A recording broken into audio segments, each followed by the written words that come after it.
కర్మలను ఆచరించుటైందే నీకు అధికారము కలదు కాని వాని ఫలితము పైన లేదు. నీవు కర్మఫలమునకు కారణము కారాదు, అట్లని కర్మలను చేయుట మానరాదు.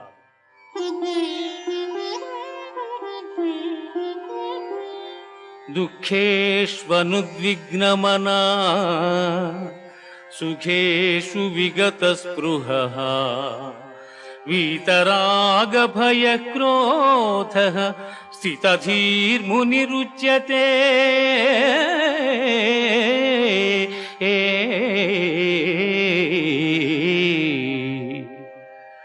దుఃఖములు కలిగినప్పుడు దిగులు చెందని వాడును, సుఖములు కలిగినప్పుడు స్పృహ లేని వాడును, రాగము భయము క్రోధము పోయిన వాడును స్థితప్రజ్ఞుడని చెప్పబడును.